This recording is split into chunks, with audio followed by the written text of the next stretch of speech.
Well, hello everyone.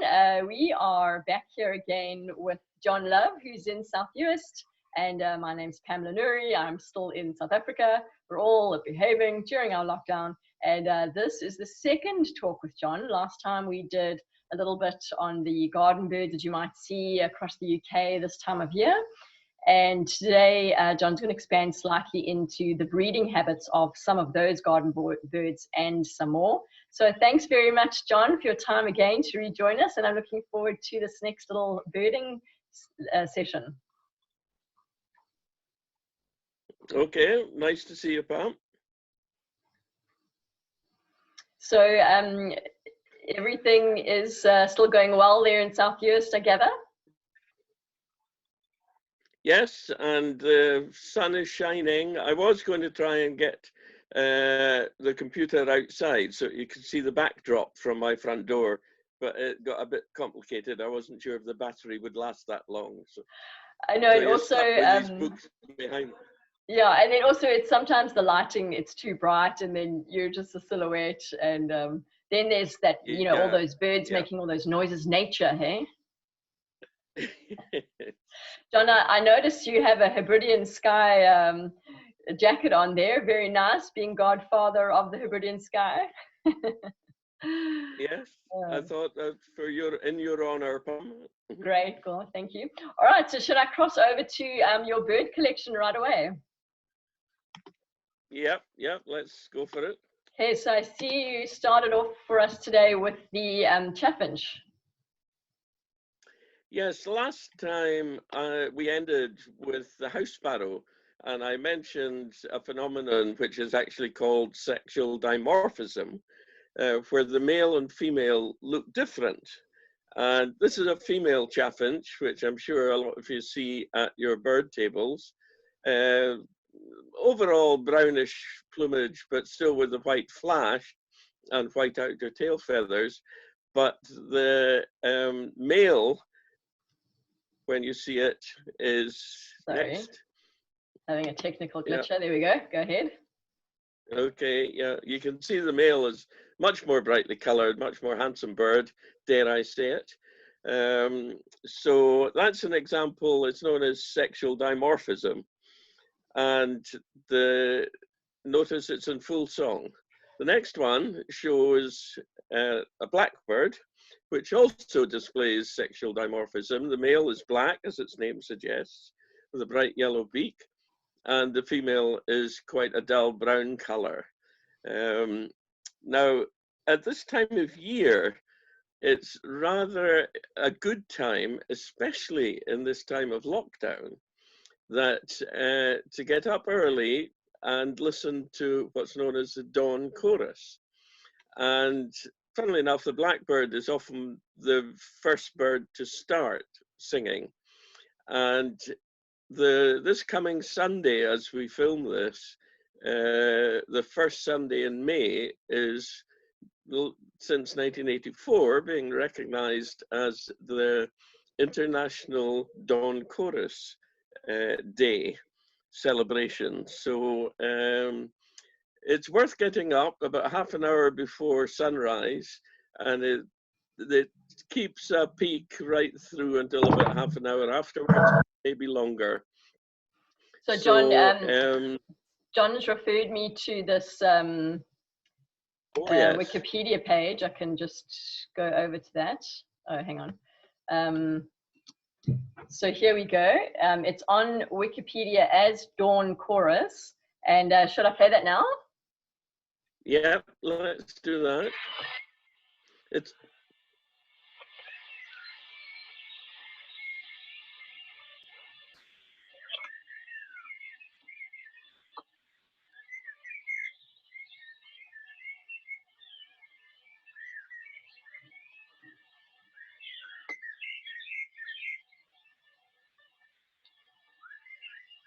It's a bit faint, but at this time of lockdown with no traffic and little other noise, it's actually a good time to hear it to full advantage. So the blackbird's first, just like the early bird catches the worm, the blackbird's the first up, and singing, followed by the robin, the wren and the chaffinch, and then warblers, song thrush and dunnock are not such early risers. So if we go on to the next slide, we see the familiar robin. Oh, lovely. And this bird sings. The idea of birdsong is to advertise your presence. Each bird has a distinctive song, which its congeners recognize, and it's advertising the presence that there is a bird in this territory, so don't intrude. And so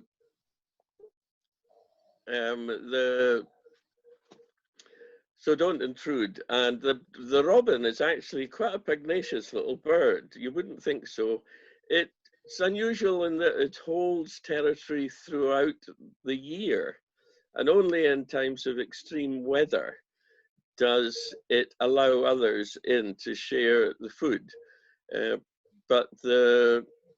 So you'll hear robins singing throughout the year. It doesn't like, the redbreast is a red rag to a cock robin, and it puffs out its feathers to enhance that, and then it tries to get rid of the intruder. And often it fights, and if the intruder doesn't back down, that fight can often lead to the death of one of them. Really? And about 10% of deaths, it's said, might be attributed to such murderous acts. So it's not quite the innocent little bird you imagine. Yeah, but it's that looks really sweet and innocent, eh? Yeah, it's an interesting thing at this time to just sit and watch birds and how they're behaving. And a friend of mine mentioned how he had seen a robin feeding its mate with a small earthworm. And he was quite intrigued. This is known as courtship feeding. It's quite common amongst birds. And it helps cement the pair bond, but also it helps the female, gives her a little boost in diet while she's forming the eggs, ready for laying.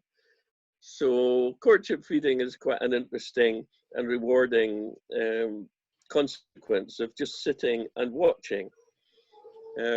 Now, these birds that I've shown so far, and the ones I showed last time, are attracted to any bird table. But bird tables also provide a feeding opportunity for sparrowhawks, for instance. You might actually see one swoop in, snatch a bird, and carry it off. And interestingly, this also shows sexual dimorphism. This is a male. This is a photograph my neighbor took a few years ago and emailed me with, of a sparrowhawk sitting at its bird table waiting for an opportunity for it to feed, not on the food, but on the birds that are coming into the food. Right, so you could have some, friends over to look at the little robins, and it's this lovely Disney version of the birding. The sparrowhawk comes through. Yes, be aware that there are certain consequences of maintaining a bird table. Yeah, it's true. The sparrowhawk is one. Yeah, the sparrowhawk is one. Not only does the male, the next slide shows the female, and not only is she brown all over, this is one I caught for ringing a long time ago, but she's also bigger than the male. And this is another feature of sexual dimorphism. It can result in size differences between the birds. A lot of birds, you wouldn't, for us, it'd be difficult to tell male and female apart by plumage. Puffin, for instance, is one. But often, if you look at them closely or you measure them, the female is usually slightly smaller than the male. But in the sparrowhawk and other birds of prey, not all of them, but active hunters like sparrowhawks, the female is a bigger one, and nobody knows quite how this is necessary, but one theory is that it could be that the female's unable, when the brood hatches, the female's unable to leave the nest and stays there to protect the young, especially when they're unable to thermoregulate to keep warm. So the male goes away and is able to catch small birds, he being smaller, and bring them to the nest for the female to feed to the young. But as they grow and their demands grow, she's able to leave them behind and go off and hunt. And she can hunt for bigger prey, which helps satisfy the youngsters. So John, that's a sparrowhawk. Yeah, if someone was, set up a table and they started to see these birds regularly, you might assume that they have a nest nearby. And are they like classic birds of prey where they'll have their favorite little perches and vantage points nearby, and then be doing very high aerial flybys to scout out some food? Yes, but the sparrowhawk, it's more a bird of woodland, and you often see it sort of swooping low over hedges and round bushes and trees and things very adeptly, to try and surprise its prey and catch it that way. But one feature, when it swoops on its prey, it usually takes it away from the bird table. And the next slide shows one I took from my house that had probably snatched a starling from my neighbor's bird table and took it away to a fence post away behind my cottage to tear open and eat. Sparrowhawks are often accused of causing the decline in small birds around gardens and things. Another one that's similarly accused is the magpie. And it will come into bird tables just to pick up food. It eats the same type of food that your garden birds would. But what it does, and what's a bit more visible to people, is that it will raid a nest in your garden maybe, and you might see it tearing up the prey, these poor little chicks that never had a chance. So it's got a bit of a bad reputation, and I think that's a bit unfortunate because it's a very handsome bird and I like seeing them flying around. It's a member, its nest, by the way, is a big dome-shaped structure of twigs, which the next slide shows. And it's got a roof over the top with a front and back entrance. Quite conspicuous, quite characteristic. And it's also built of twigs. There's a record of one that was actually built of lengths of fence wire instead of twigs. And it even lined the nest cup with wet paper, which effectively became paper mache. So it was really upmarket, substantial nest, which probably lasted for many years. Oh, that's what I was going to ask. So they last through the seasons where, you regularly go back to a place and you see the same nest in the same place, and they sort of build on it year to year?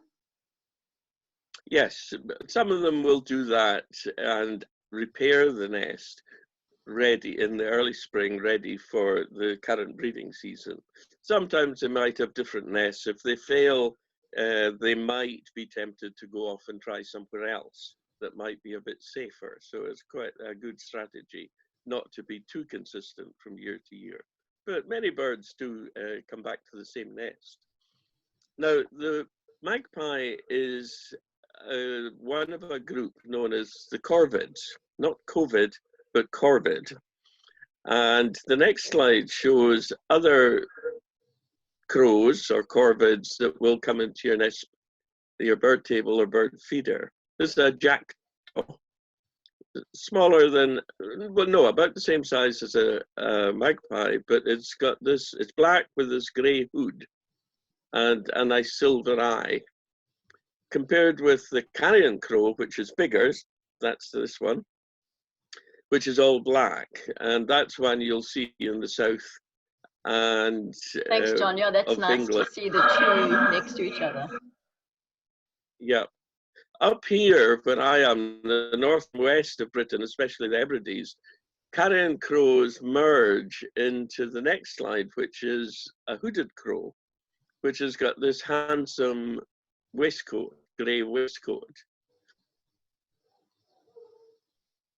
Consider them the species, and there's certainly a hybrid zone across the centre of Britain into Scotland, of where you'll get one or either, or birds that are halfway between. Another one that comes in, thinking of the carrion crow that people confuse with, is the rook. And there's a saying that if you see one crow, it's a crow. If you see a bunch of crows, a flock, it's more likely to be a rook. And you'll notice the rook's got a bare patch on its face. That's very characteristic. They nest in colonies and very noisy, and you see them out in the countryside more than at bird tables. The other feature that carrion crow doesn't have are these shaggy trousers at the top of its legs. So that's a useful way to distinguish and tell them apart.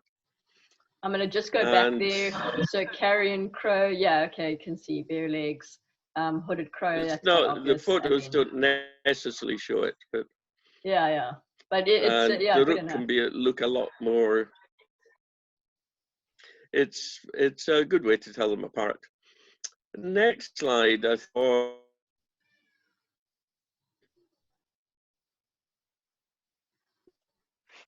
I think we've got That's next. What's the next slide? Oh yeah. Sorry. Hole nesting. We mentioned nests, and some birds nest in holes. Yeah, and we mentioned last time swifts often nest in holes under the eaves of buildings and such like. Two birds you might get in your garden, which some people consider a bit of a nuisance, are house martins and swallows. House martins build a mud nest, which is completely enclosed with an entrance hole. They nest under the eaves and build their nest against the wall.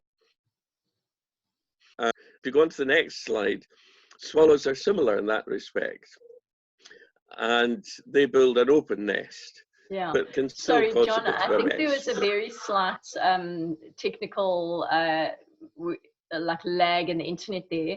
On this one, you were just saying that they build it underneath sort of the entrance of your house or underneath the roof trusses. And it's an entrance and sort of they go right in, where these ones were more open. I think that's what we missed. Yeah.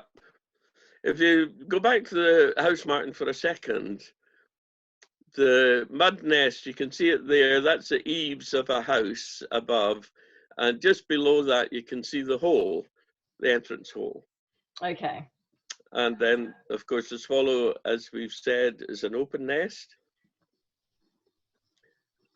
And then the next slide, the RSPB and BTO websites that you opened up last time will also give you ideas for providing nest boxes, artificial nesting sites for swifts, swallows, swifts and house martins, but also a conventional nest box like this for tits and starlings and sparrows and whatever.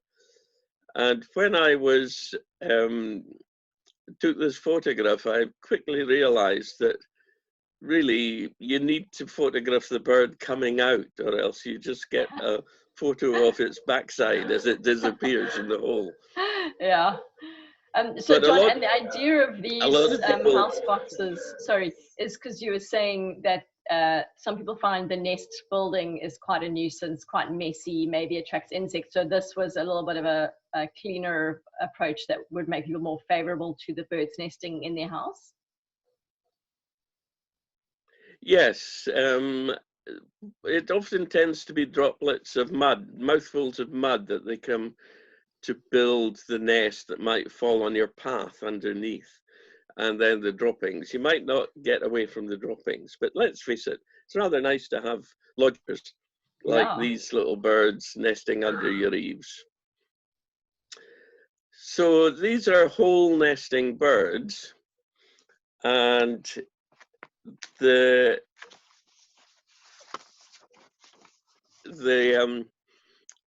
opportunities to watch. A lot of people might fit inside the nest box. You can buy them too, with a little webcam inside the box, so you can see what's going on inside the youngsters as they grow and all the rest of it.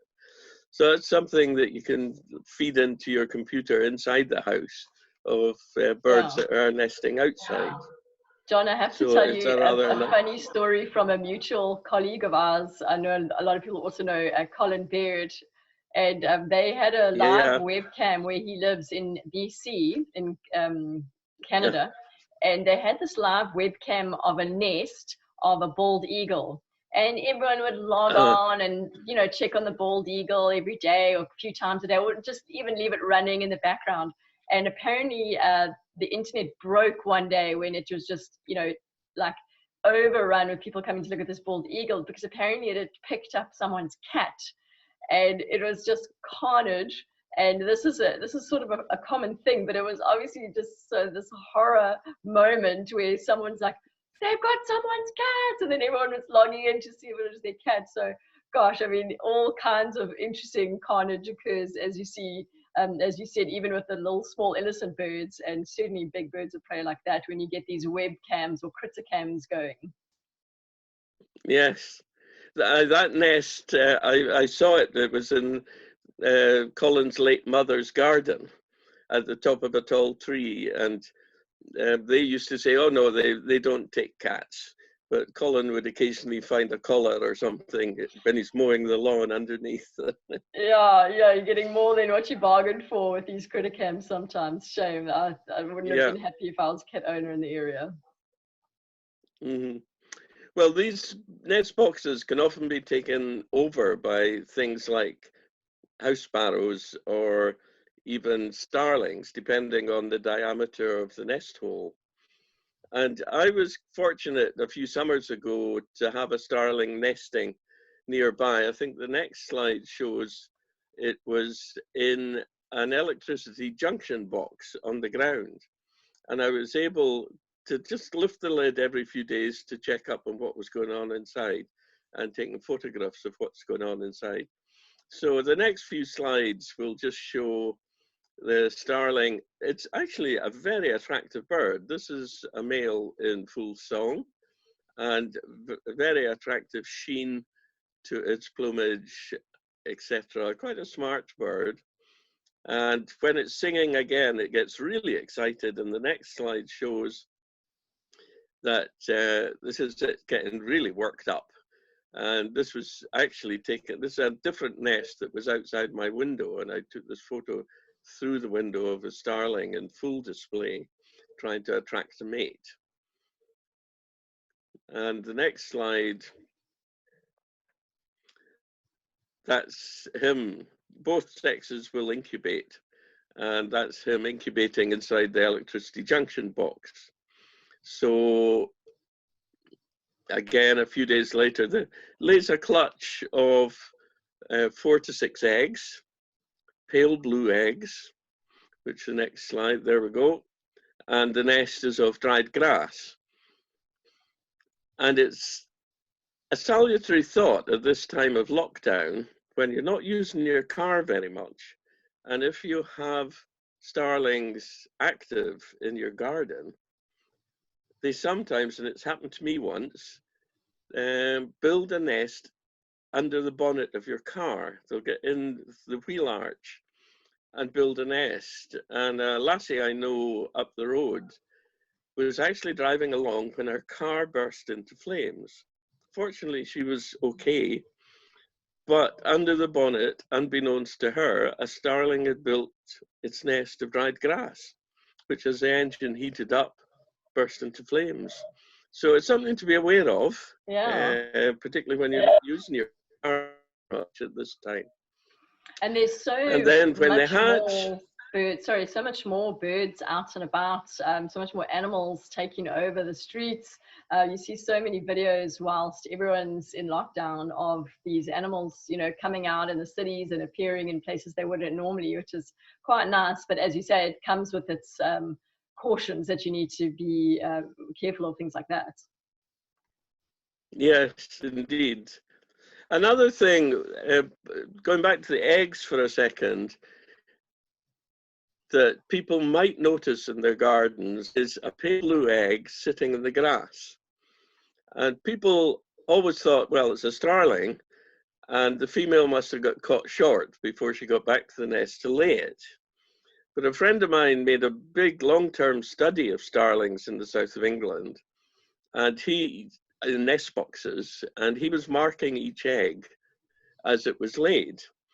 And when he gathered up, it was something like 58 loose eggs in people's lawns and things in the area over 10 years or so, and checked them all. They all had the mark that he had put. So the egg had actually been laid in the nest box and ejected. And nobody knows why the starling would pick it up in its beak and fly off with it and drop it. It might be that the egg it recognized as not one of hers. Starlings are known to dump eggs in the nest of another bird, another starling. So maybe the female recognized it wasn't one of hers and had actually removed it. Yeah, that's interesting. But yeah, when they hatch out, they look quite endearing. And as soon as my movement, when I lifted the lid, the chicks would immediately gape, expecting to be fed by the female when they saw the shadow appearing above them. That's such a great shot. When the eggs are incubated for about 12 days and then they're fed as chicks, the next one shows them a bit older when their feathers are sprouting and things. And they have these big yellow excrescences at the corner of their mouth, which acts as a nice guide for the female to be able to plonk the food in quite accurately. So after 3 weeks, then they fledge, and the next slide shows juvenile plumage of a starling, which gradually gets replaced and eventually will get fully adult in time for breeding, probably the following year. And the last slide, I think, is starling flocks. There's a lot on television about these murmurations, gatherings of starlings in the winter time and at dusk as they're flying off to roost. And I don't have anything quite as spectacular, but that was taken from my cottage looking towards my neighbors, of a group that used to fly to roost over my cottage every evening in the winter time.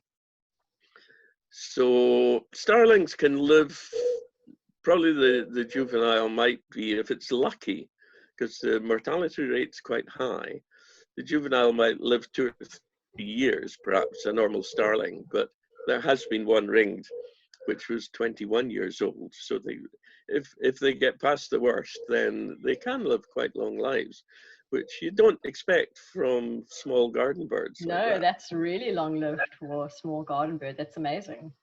Gives them a lot of time to practice this flying in synchrony. That's right. Yeah, it's really quite dramatic to see. You won't see it so much at this time